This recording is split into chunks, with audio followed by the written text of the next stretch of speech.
buenos días para todos.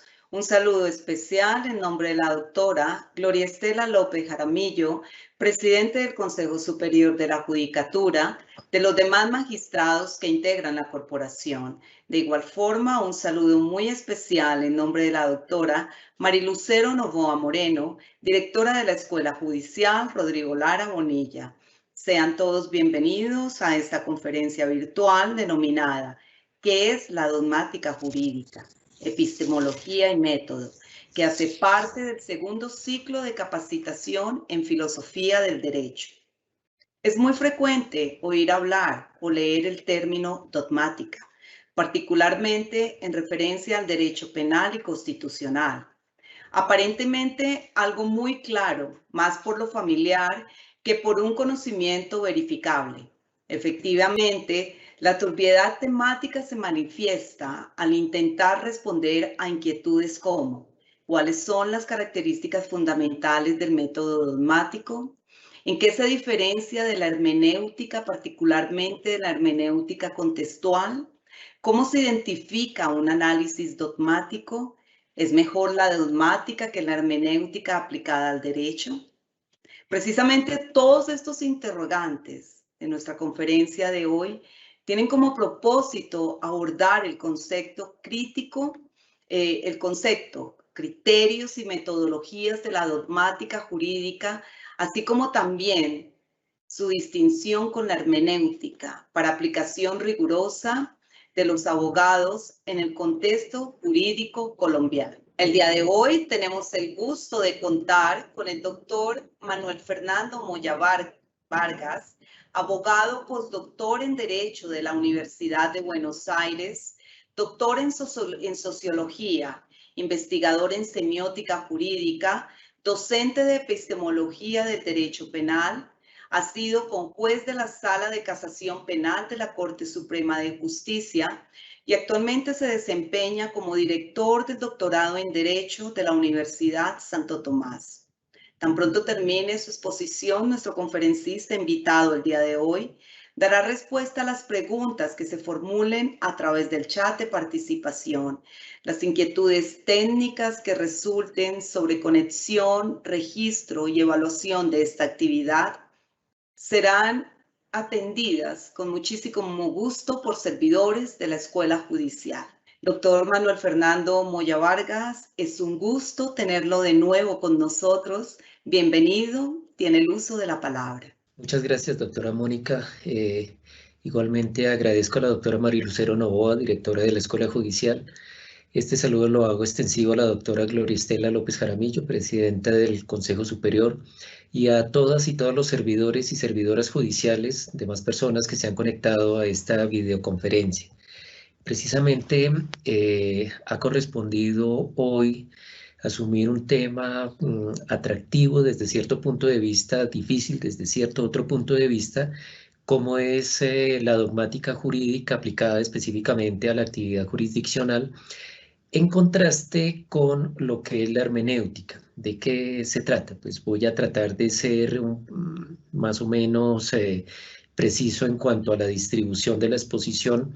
Inicialmente voy a hacer una introducción, posteriormente voy a entrar a hacer un desarrollo fundamental de las características que acompañan a la dogmática, por oposición siempre, conservando la oposición con la hermenéutica para que sea un poco más claro. Como bien lo dijo la doctora Mónica cuando estaba haciendo su presentación, para nosotros los abogados es muy común escuchar las palabras dogmática hermenéutica. Incluso podríamos agregar la de sociología y la de semiótica cuando aquí en Colombia por lo menos nuestro contexto acentúa bastante dogmática y hermenéutica. Sin embargo, sobreviene la inquietud qué es lo uno y qué es lo otro y cuáles son las diferencias. Como lo dijo la doctora Mónica, particularmente para las personas que nos dedicamos al derecho penal, nosotros escuchamos con muchísima recurrencia, tanto en conferencias, en libros, en exposiciones, en líneas generales, la palabra dogmática penal. Poco más o menos después de la Constitución del 91 se nos empezó a hacer familiar el término dogmática constitucional. Ya otros, por ejemplo, dogmática laboral, dogmática civil, dogmática administrativa, ya no son tan familiares, pese a que la dogmática es algo aplicable a absolutamente todos los campos del derecho. Pero volviendo un poco a qué se nos quiere decir cuando se habla de dogmática penal, pues de hecho les invito y las invito a que lo piensen. ¿Qué es eso? ¿Qué es la dogmática penal? Y poco importa que sea o no especialista en derecho penal. Fíjense que yo, paradójicamente, yo soy profesor de epistemología del derecho penal y he tenido ocasión, pues como todo el mundo, de recibir clases y recibir conferencias y leer textos sobre dogmática penal. Y he tenido ocasión de preguntar a las personas que se dirigen a los públicos qué es la dogmática penal y no con el ánimo de ponerlos en aprietos, sino con el propósito de saber específicamente de qué están hablando cuando refieren la dogmática penal, y las respuestas son disímiles. Por ejemplo, hay quien dice dogmática penal tiene que ver con teoría del delito.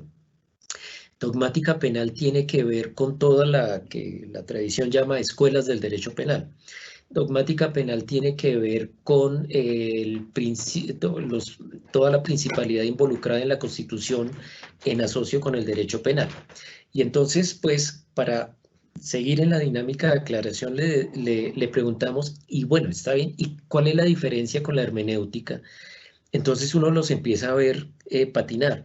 Y fíjense que por lo general, cuando le asocian a uno dogmática penal con teoría del delito, sobreviene la pregunta, y es que ¿acaso un hermeneuta del derecho penal no maneja la teoría del delito? Pues claro que la maneja, porque ¿de qué otra cosa va a hablar? Entonces, esa no es la diferencia. En el peor de los casos, encontramos que hay quien asocia dogmática con, como sinónimo de teoría y, lo que es peor, con teoría de la teoría o doctrina de la doctrina, que pues para ponerlo en términos un poco elementales, sería como dogmática sinónimo de hablar y hablar y hablar. Entonces, por eso mismo, dado que es recurrente, reitero que esto es una paradoja, entre los abogados que no tengamos claro qué es la dogmática por oposición a la hermenéutica, pues trataremos de dar las pautas fundamentales que nos permitan distinguir lo que es la dogmática y, por supuesto, en un momento dado, optar por voy a aplicar el método hermenéutico o voy a aplicar el método dogmático. Esto en la práctica judicial, entendiendo la práctica judicial en el entendido más amplio, tanto lo que tiene que ver con el oficio de los jueces y de los servidores judiciales en términos generales, pero también en lo que tiene que ver con las intervenciones de los abogados litigantes. Entonces, lo primero que quisiera hacer a un nivel muy introductorio es precisar cuál es el terreno o dónde podemos ubicar la dogmática y pues por oposición a la hermenéutica.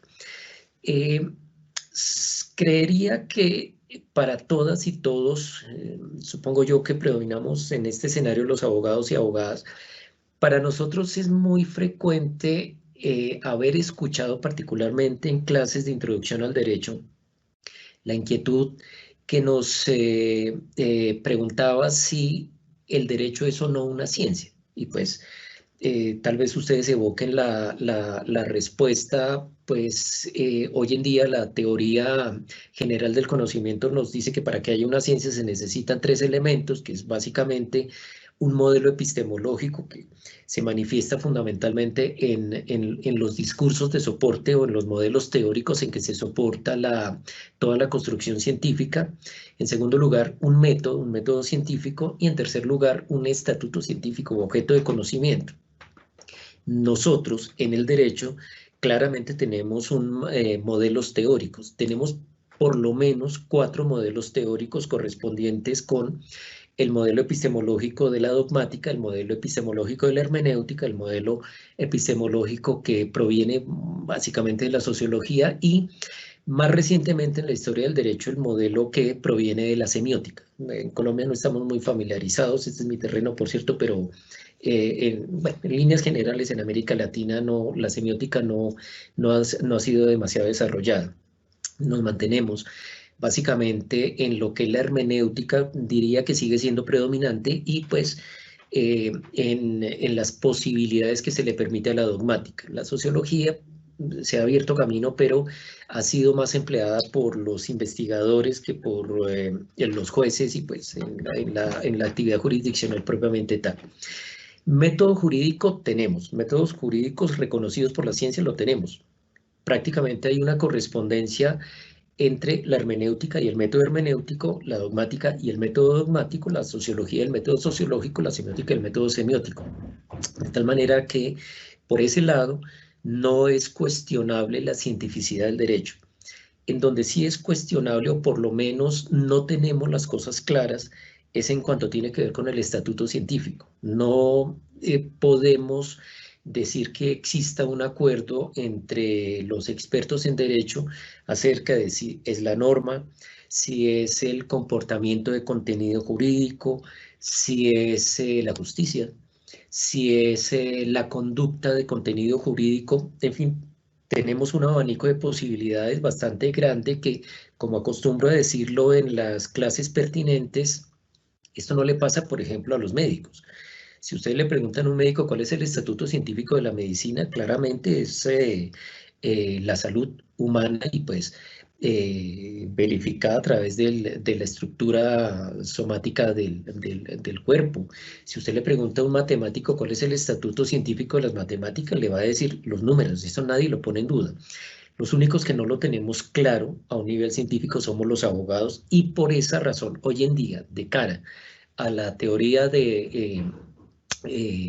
general de la ciencia, pues si no tenemos claridad acerca del estatuto científico, obviamente no podemos certificar de una manera contundente que estamos ante una ciencia.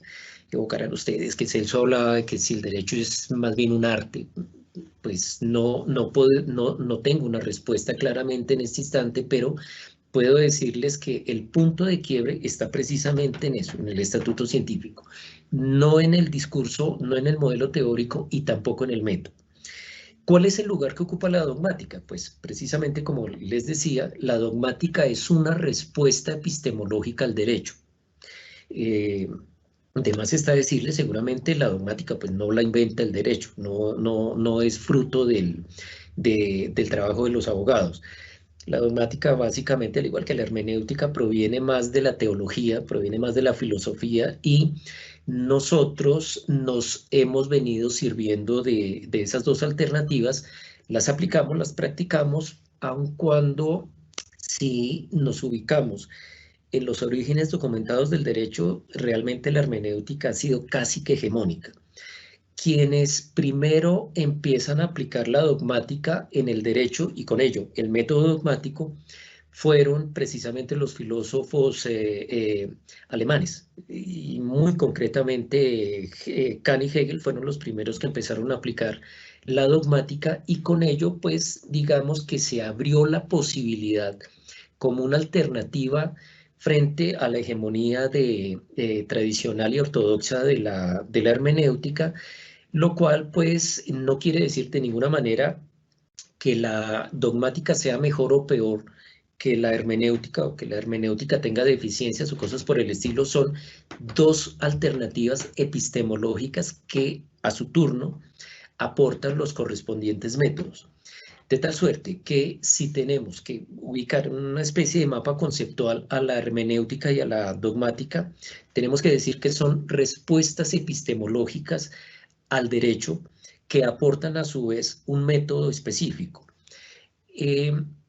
Como les decía, y pues quiero ser reiterativo en cuanto que no se trata de pretender presentar a la dogmática como una alternativa evolutiva posterior a la hermenéutica o todo lo contrario, ni más faltaba. Cada una tiene sus bondades, a ambas le debemos bastante en cuanto a lo que es el desarrollo actual del derecho, en las cosas buenas y en las cosas no tan buenas, pero ahí las tenemos. Entonces, dicho lo anterior y confío que en esto pues les haya permitido una ubicación de lo que es lo uno y lo que es lo otro. Ahora vayamos a los contenidos. Me voy a permitir servirme del recurso etimológico. La palabra dogmática, pues etimológicamente está tradicionalmente asociada con lo que tiene que ver con los dogmas, ¿sí? Que pues en sus orígenes en la filosofía griega, el dogma es un elemento, o se quiere ver así como un elemento esencial de la constitución del saber. Es algo de lo cual depende la proyección lumínica de lo que es el conocimiento.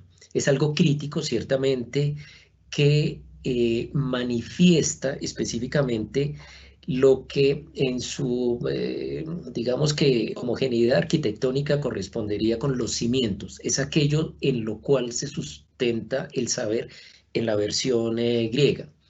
Si nosotros lo traemos poco más o menos al derecho, eh, la dogmática, y más precisamente el método dogmático, se caracteriza porque busca la razón de ser del derecho, los significados, las significaciones, incluso el sentido, en los fundamentos sobre los cuales está edificado el sistema jurídico. Esos fundamentos normalmente están aportados por lo que la tradición conoce como los principios y los valores, que pues uno tiene la tentativa de automáticamente decir principios y valores constitucionales. No todos son constitucionales, algunos dependen más del derecho internacional, pero pues digamos que la tradición tiende a verterlos dentro del cuerpo constitucional. Entonces, el método dogmático se caracteriza porque los significados, las significaciones, el sentido, las contextualizaciones, etcétera, se buscan en esos criterios, en esos fundamentos esenciales sobre los cuales se encuentra construido el sistema jurídico, quiero decir, principios y valores. Ustedes dirán, bueno, y poco más o menos esto, ¿qué tan particular tiene? Porque aparentemente es algo muy sencillo. Si lo ponemos a la hermenéutica, lo vamos a entender un poco mejor. El hermeneuta, y en consecuencia, pues la hermenéutica, se caracteriza porque esos significados, ese sentido, esa contextualización, ese entender el mundo jurídico, no se busca por fuera de los textos, sino en sus interioridades. Cuando estamos hablando de textos en materia de derecho, tómenlo en el entendido más amplio. Un texto es una norma, pero también una jurisprudencia, pero también puede ser la doctrina, pero también puede ser una ley entendida en el complejo implicado en el concepto de código. Entonces, el hermeneuta, a diferencia del dogmatista, está buscando comprender el texto en sus interioridades y por lo general los textos se nos manifiestan en términos lingüísticos, de tal suerte que el hermeneuta se empeña en decodificar el contenido del texto para poderlo comprender. Entonces, por esa razón, entre otras cosas, la base de la hermenéutica le dice, primero que todo, guíese por la exégesis, de tal suerte, aténgase a la literalidad del texto para poderlo comprender. Solamente si eso no le funciona, le va a desplegar unas otras alternativas, pero siempre conservándose en las interioridades del texto. Por esa razón, pues los hermeneutas terminan siendo de una u otra manera unas especies de filólogos, de filósofos del lenguaje, porque de una u otra forma se empecinan en la literalidad de los textos inicialmente para poderlos entender. Entonces, fíjense que el hermeneuta tiene una serie de problemas.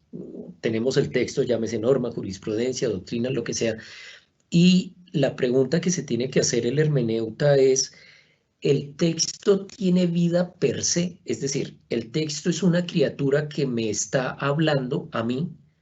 ¿O el texto es una mediación entre su autor, llámese legislador, llámese doctrinante, llámese juez, y yo como intérprete? Es decir, el texto es algo a través del cual el autor del texto se me manifiesta, o el texto es una criatura viva que él mismo me habla. Y en consecuencia, el hermeneuta intenta entender a través del texto lo que le quiso decir el autor o decodificar el texto como tal. Precisamente, pues aquí vienen los problemas para la hermenéutica, porque en unos casos, pues, si yo asumo que el texto es una criatura viva que me está hablando, pues yo le puedo hacer decir o yo puedo decodificarlo de tal suerte que lo independizo a tal extremo del autor que el texto me termina diciendo cosas que el autor posiblemente ni siquiera pensó. Y adicionalmente, pues, hay textos jurídicos que tienen muchos años de vida. En consecuencia, pues, si toman una institución jurídica como, por ejemplo, la persona, todos los abogados sabemos todo lo que se ha dicho sobre la persona, pero sabemos asimismo que las ideas básicas de la persona provienen poco más o menos dentro de lo que tenemos documentado desde el siglo VIII antes de Cristo. Entonces, la criatura de la especie humana, hijo de mujer, que ha sido gestado no menos de 6 meses, que ha sido dado a luz y que se ha desprendido integralmente de la madre, todo eso toca entenderlo dentro de ciertas posibilidades. Ahora, esa norma, eso alguien se la inventó, eso alguien lo creó. Puede que haya sido un cuerpo colegiado, puede que haya sido alguien individualmente pensado, pero alguien lo creó. Y nosotros lo estamos leyendo 29 siglos después. Entonces, eso lo estamos decodificando de conformidad con quien lo creó. Seguramente como ya en ese momento no tenemos mayores posibilidades de detectarlo, pues no tenemos otra posibilidad, sino que contextualizarlo en el modelo actual. Y entonces empezamos a ampliar el concepto de persona, como ya todos estamos acostumbrados y acostumbradas, a los ríos, al medio ambiente, a los animales, etcétera. Y entonces aplicar ese texto, ahí el hermeneuta dice, pues yo me tengo que atener al texto. Desde ese punto de vista, el texto me puede registrar una serie de insuficiencias con las cuales yo me tengo que enfrentar como intérprete, y precisamente la hermenéutica me dice, hay un método hermenéutico que parte de la exégesis. Si no me sirve, toca ir a las palabras especializadas de acuerdo con el significado especializado asignado al término, y me tengo que atener a ello. Pero si no me sirve, tengo que buscar a ver si con autoridad el legislador, o en el caso de Colombia, la Corte Constitucional en lo que le corresponde, el Consejo de Estado en lo que le corresponde, posiblemente la JEP en lo que le corresponde, haya dicho algo que con autoridad me toque considerar casi que con fuerza normativa y atenerme a esa indicación. Si no, pues tengo que empezar a hacer lo que en el título preliminar del Código Civil nos es descrito como reconstrucción histórica, para ir a ver qué fue lo que se quiso hacer con un determinado texto y, en fin, decodificarlo, quiero decir, establecer sus significados, sus significaciones, su contextualidad, etcétera, para poderlo comprender. Así procede el hermeneuta. El dogmatista hace algo totalmente distinto. ¿Por qué? Porque es que el dogmatista, por supuesto que considera los textos, pero no busca los significados, las significaciones, las contextualidades dentro de esos textos, sino en su relación con los principios y valores sobre los cuales se soporta el sistema jurídico. Entonces, el dogmatista busca por fuera de los textos lo que el hermeneuta busca por dentro de los textos. Fíjense ustedes que el dogmatista básicamente procede un poco más o menos de manera descriptiva así. Tengo un texto, llámese norma, jurisprudencia, doctrina, prueba incluso, y lo primero que hace el dogmatista es establecer cuáles son los principios y valores involucrados, sobre todo los principios, por la trascendentalidad específica que tiene. Entonces, una vez los ubica, básicamente lo que hace es, bueno, los principios involucrados, ¿qué me dicen? Entiéndame por favor una cosa, cuando estamos hablando de principios no estamos hablando de normas en donde están los principios, sino del principio en tanto tal. Fenoménicamente hablando, el principio se puede manifestar ciertamente como una norma, pero no se agota en lo normativo. Seguramente el hermeneuta sí va a buscar la norma en que se expresa el principio, pero la dogmática como tal no requiere que el principio sea, por así decirlo, cristalizado en una norma, entre otras cosas, porque eso le trae problemas de interpretación a la dogmática. Busca el principio en cuanto a su expresión metanormativa, más allá, pues, desde luego, de lo simplemente lingüístico, sino que prefiere cuál es la práctica del principio. Entonces, fíjense ustedes, la dogmática no necesita, por ejemplo, que el principio pro libertatis esté manifestado en una norma en concreto para poderlo aplicar. No requiere que el principio pro homine esté expuesto en una norma constitucional o legal para poderlo aplicar. De hecho, el dogmatista se caracteriza porque se libera de esas ataduras, de esos límites que, entre otras cosas, supongo yo, todos hemos enfrentado, que las limitaciones lingüísticas se hacen manifiestas cuando uno va a aplicar específicamente una norma, particularmente cuando se trata de principios y de valores. Entonces, el dogmatista no se contrae al texto, como en cambio sí el hermeneuta. El dogmatista, entonces, identifica los principios involucrados y, como los va a contrastar con un texto, no parte del texto, parte del principio. Entonces, supongamos, tenemos un texto, llámese norma, jurisprudencia, etcétera, que tiene que ver con la libertad entendida desde el punto de vista más amplio. Entonces, el dogmatista va a establecer cuáles son los principios involucrados y seguramente se va a encontrar con unos que están en la Constitución, el principio de libertad en el entendido tradicional, pero también el principio pro libertatis, pero también el principio del término razonable, que tiene que ver absolutamente con la libertad, y pues los va a extraer tanto del derecho internacional como de la Constitución. ¿Cuáles son los que están ahí involucrados? Ahora, el dogmatista, a continuación, como tiene esa plataforma, ese trasfondo, ese telón básico donde proyecta la norma, hace eso precisamente. Tengo el telón donde están todos los principios y valores involucrados y ahí proyecto la norma. ¿Qué dice la norma? Y el dogmatista, a diferencia del hermeneuta, no se va a tener a la literalidad de la norma, sino que va a decir, bueno, de cara a los principios y valores involucrados, esta disposición, este texto, cualquiera me está diciendo esto sobre la libertad, ¿esto es válido de cara a los principios o no? Es decir, el dogmatista no se va a poner, no se va a empeñar en qué significa, es decir, sintácticamente, de qué implica el texto semánticamente, dónde lo puedo proyectar, sino si tiene o no correspondencia con los principios y con los valores involucrados. Por supuesto que el dogmatista contempla el alcance que ese resultado le da, el resultado de ese cotejo del texto con los principios. Básicamente, ¿por qué? Porque es que cuando un texto, y le reitero en ese momento, por favor, tomen texto en el entendido más amplio. Un texto puede ser una norma, pero también puede ser una jurisprudencia, puede ser una decisión judicial en concreto, puede ser un discurso, una teoría del caso, todo eso son textos. Entonces, el dogmatista va a decir, bueno, esto lo contrasto con tales y cuales principios, pero acontece una cosa. Si encuentro paralelismo, dicotomía o contradicción entre el principio y el texto que estoy contrastando, pues los efectos se me van a manifestar en términos procesales como inexistencia, como nulidad. Y esto tiene un efecto trascendental, efectivamente. Cuando la cosa el contraste es con los valores, pues ya no tenemos los efectos de nulidad o de inexistencia, puesto que la violación a un valor no trae ese efecto inmediato. Los principios sí, pero sí me permite formular las antinomias que se pueden presentar. Es la dogmática precisamente la que se detiene a pensar la distinción valores-principios.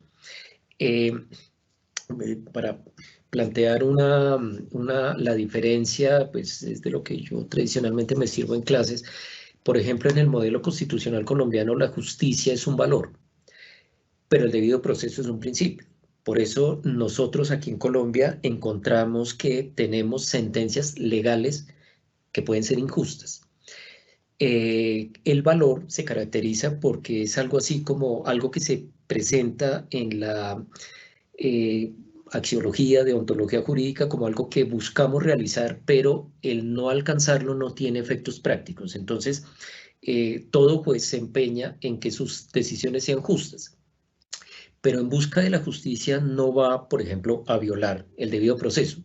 porque entonces la decisión ya puede caer dentro de los límites de la nulidad o de la inexistencia.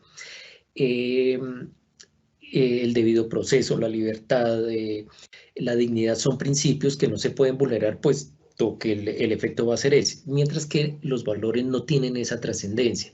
Si nosotros contrastamos sistemas jurídicos, por ejemplo, con el colombiano con el inglés, con el norteamericano, ustedes se van a encontrar que en ellos la justicia es un principio, no es un valor. Por esa razón, una decisión injusta es susceptible de ser apelada o ser cuestionada, sede de revisión de casación, por ser injusta. Y eso hace operativos programas como el programa Inocencia, que permite verificar la justicia de una decisión, y donde llega a encontrarse que resulta injusta, pues eso tiene efectos específicos. El famoso veredicto contraevidente, pues manifiesta cómo la contraevidencia del veredicto por injusto puede hacer que el juez le genere unos efectos específicos. Esto es precisamente porque la justicia es un principio, se cataloga allí en ese modelo como un principio y no como un valor, que es lo que está sucediendo entre nosotros. Hay algunas decisiones recientes de la Corte Suprema que sugieren la necesidad de replantear esto, es decir, si la justicia en Colombia debe seguir siendo un valor o debe tener la dinámica misma del principio. Entonces, con esto lo que les quiero decir es que el hermeneuta busca en las interioridades de los textos la aprehensión de sus contenidos, mientras que el dogmatista lo hace totalmente por fuera. ¿Por fuera por qué? Porque se sale del texto. El dogmatista busca es el contraste. Puede ser que haya perfecta armonía con el principio, con los valores involucrados, o puede ser todo lo contrario, que haya antinomias y pues de ello se van a derivar las consecuencias que estábamos considerando. Nosotros tenemos una, no sé cómo decirlo, puede ser una dificultad cuando pues en cierto modo puede desatar hasta un beneficio, y es que tenemos manuales de hermenéutica y en consecuencia identificar el método hermenéutico es relativamente fácil, pero no tenemos manuales de dogmática, no existen manuales de dogmática. Ustedes no van a encontrar una especie de Paul Ricoeur en la dogmática. Paul Ricoeur se considera el último gran hermeneuta y pues Ricoeur escribió obras que lo orientan a uno hacia cómo aplicar correctamente el método hermenéutico, particularmente en el caso de Ricoeur, de la hermenéutica contextual.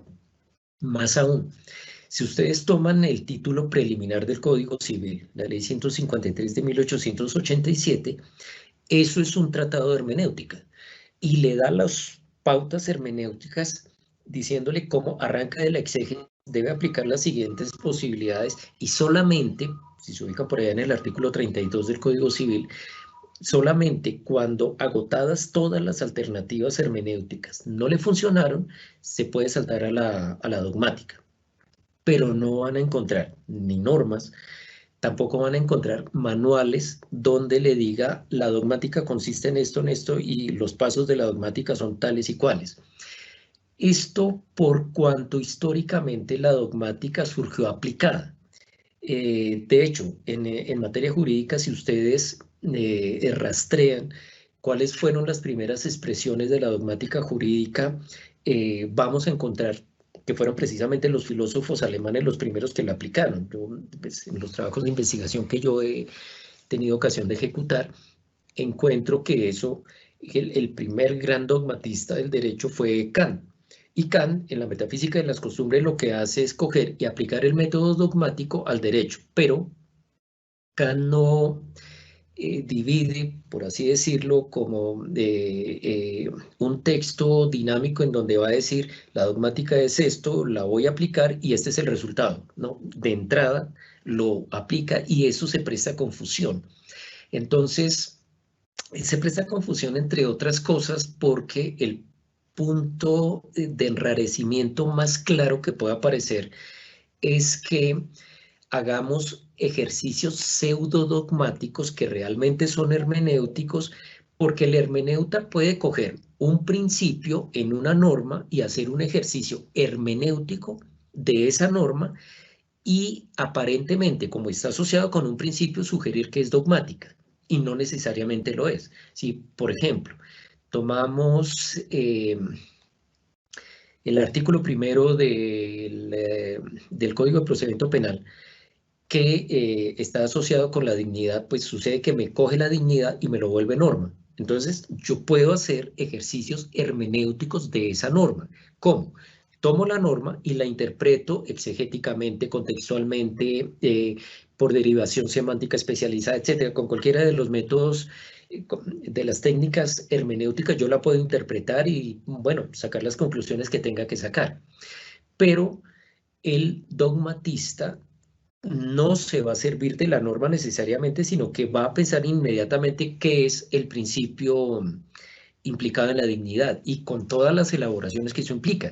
El dogmatista no va a necesitar la norma. El dogmatista, en consecuencia, no se va a contraer a la norma. Seguramente el dogmatista va a verificar cuáles son las construcciones involucradas en la dignidad para llegar a ser catalogada como principio y va a pensar qué dijeron los filósofos, qué dijeron los teólogos, qué dijeron los políticos, qué dijeron los expertos en cualquier otra área de las ciencias sociales y humanas, pero también pueden estar involucradas perfectamente en ciencias exactas, y sobre esa base se va a especificar cuáles serían los contenidos hipotéticos que en una sociedad como la nuestra tendría la dignidad humana.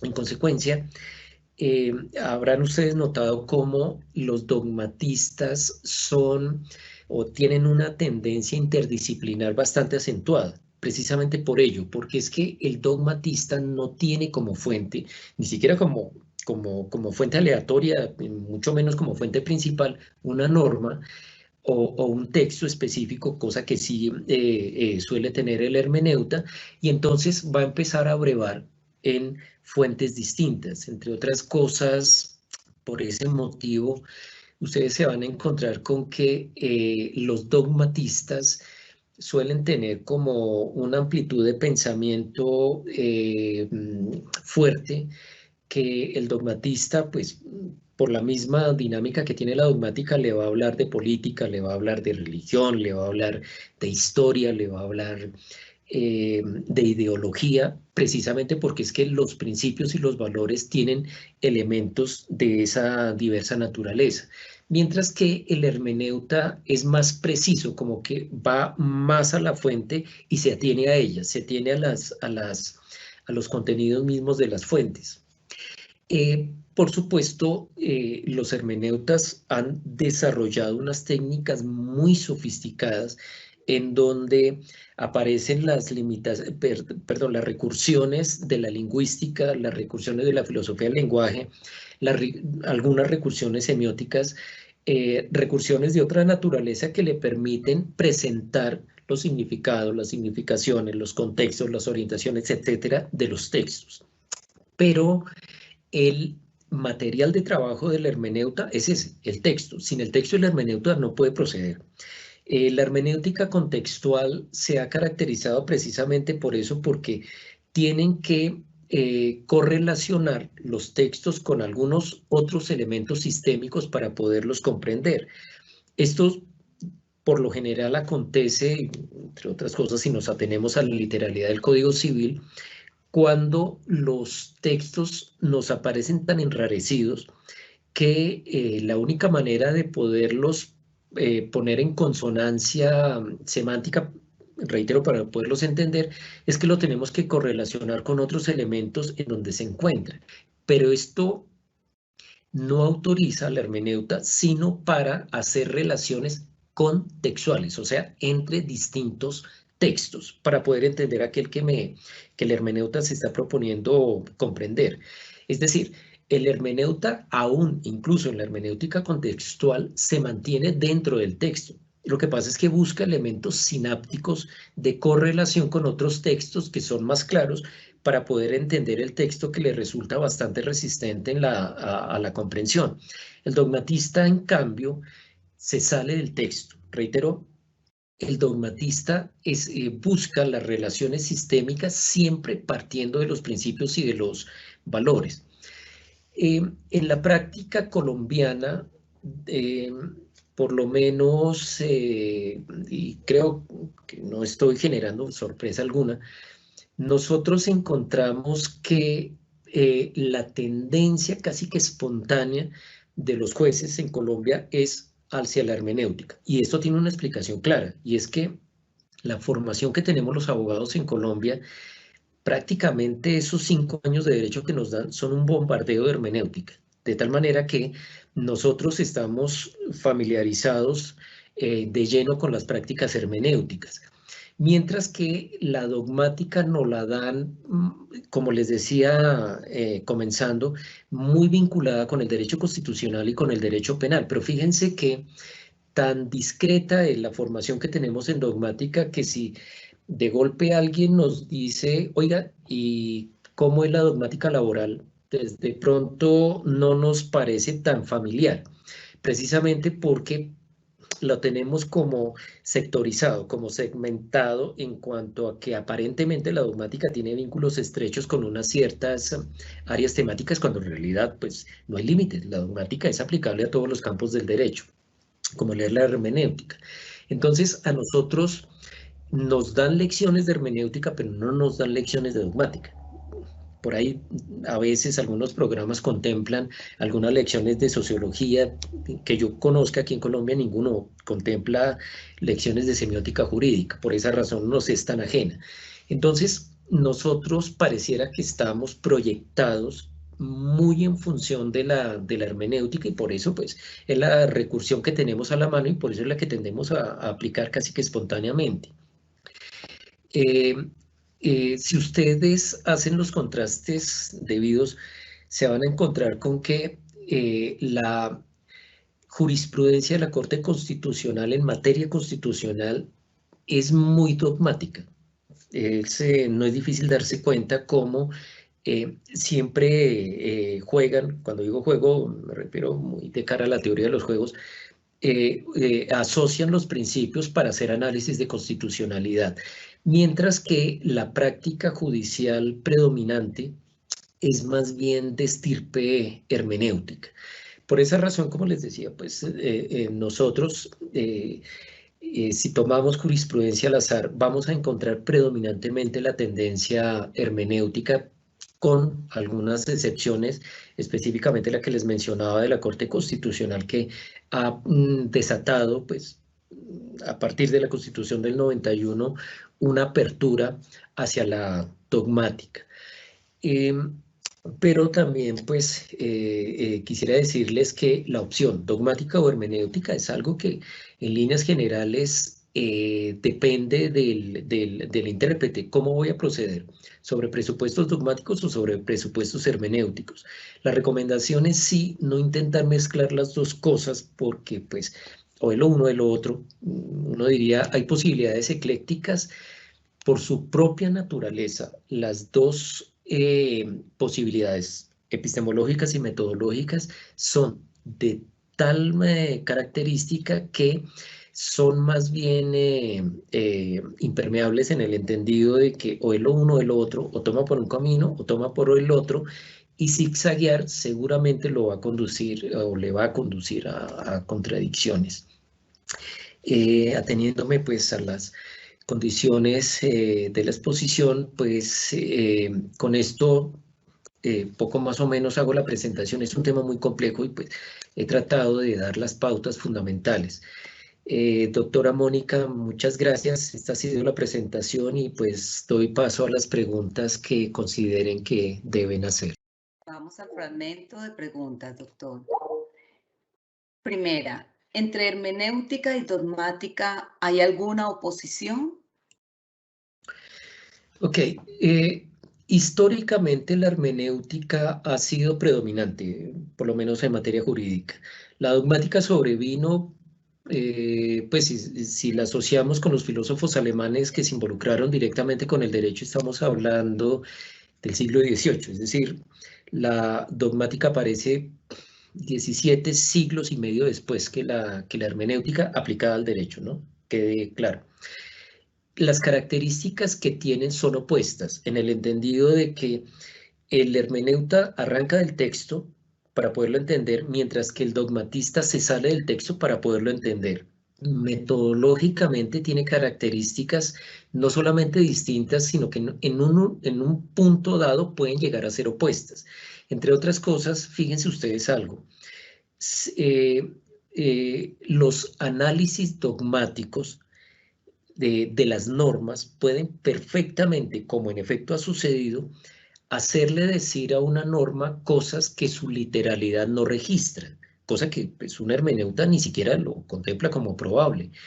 Entonces, si ustedes miran, por ejemplo, todas las construcciones que ha hecho la Corte Constitucional, cuando ha tenido que hacer análisis de constitucionalidad, es frecuente que tome la norma y le diga, a pesar de que la literalidad del texto no dice esto ni sintáctica ni semánticamente, de cara al principio, la norma tiene que decir tal cosa. Eso es algo, por ejemplo, las personas que nos dedicamos al derecho penal, nosotros estamos muy acostumbrados a encontrar criterios contenidos en jurisprudencia que no aparecen manifiestos específicamente, ni sintáctica ni semánticamente en los textos normativos. Para no ir demasiado lejos, por ejemplo, todo lo que tiene que ver con doble conformidad, nadie va a encontrar una norma aquí en Colombia que le hable de la doble conformidad o que mucho menos que se la desarrolle. Pero de cara al principio correspondiente, la jurisprudencia de la Corte Constitucional le ha hecho decir al sistema jurídico cosas que no están manifiestas. Entonces, eso claramente evidencia que pueden llegar a haber incluso posiciones entre los dos. Diría que los dos tienen unas identidades claras que no permiten mezclarlos ni zigzaguear en las posibilidades metodológicas que ofrece. Gracias, doctora Mónica. Siguiente pregunta, doctor. ¿Hay alguna ventaja en elegir la hermenéutica o la dogmática? Yo diría que sí.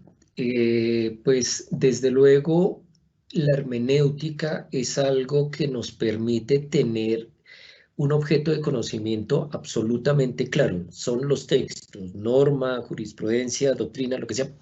Pero fíjese que es clarísimo. Cuando vamos a hacer un ejercicio hermenéutico sobre una norma, sabemos claramente sobre qué lo vamos a hacer. La norma lingüísticamente tiene unos límites de extensionalidad, unos límites de intencionalidad, en fin, podemos decir claramente este es el objeto de conocimiento. En cambio, la dogmática, como se empecina en los principios y en los valores, esto no siempre es tan claro, particularmente en lo que tiene que ver con los valores. Los valores son finalmente continentes sin contenido.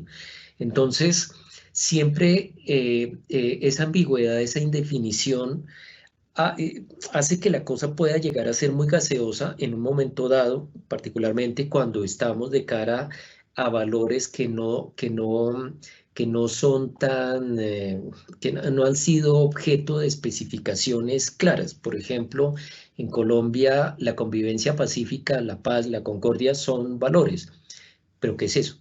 Entonces, pues el dogmatista se va a encontrar con la dificultad de las concreciones, aún incluso por ejemplo, podemos pensar en la justicia como un valor y qué es la justicia.